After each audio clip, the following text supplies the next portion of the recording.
Welcome, I'm Crafty Marianne. Today let's make some sweet relish and some dill relish. So we're going to be using the KitchenAid today. We're going to use the shredder attachment and the slicer attachment.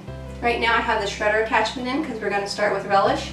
When I'm done with this one, we can put in the slicing one that will make us pickle chips. So as you can see, it's kind of skinny and tapered at one end and then fat on the other.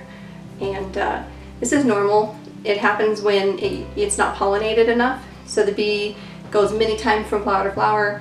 This one just didn't get as many as the others. Alright, what do you say we get this going? So I've had a good handful of cucumbers come out, and they're really big, even though they're still pickling cucumbers.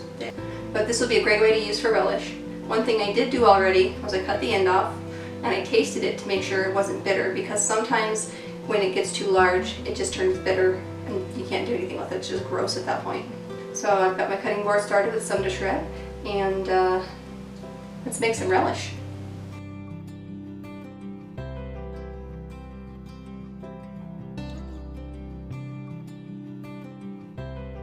So as you can see, we have the relish going on the stove.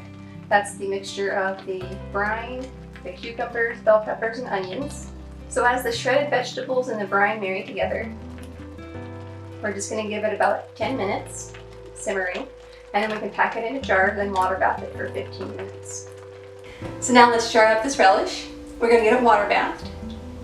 And if you've come up with any questions or comments, please leave them in the comment area. I'd love to hear from you about things you might like to see done, things that you've enjoyed. That kind of feedback would be very helpful. I will be leaving the brine recipes for the dill and for the sweet, and the instructions on how to make it in the description. Let's get these jars filled. Now we're doing what is known as a hot pack, meaning our ingredients are hot, going into a hot jar, and then they'll be water bathed. The half pints will be water bathed for 10 minutes, and the full pints will be water bathed for 15.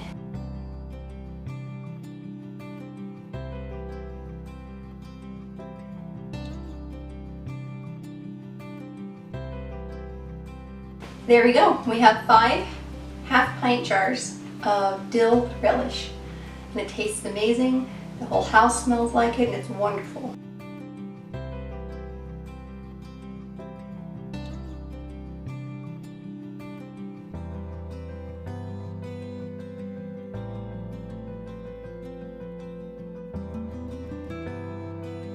Thank you for choosing Crafty Marianne.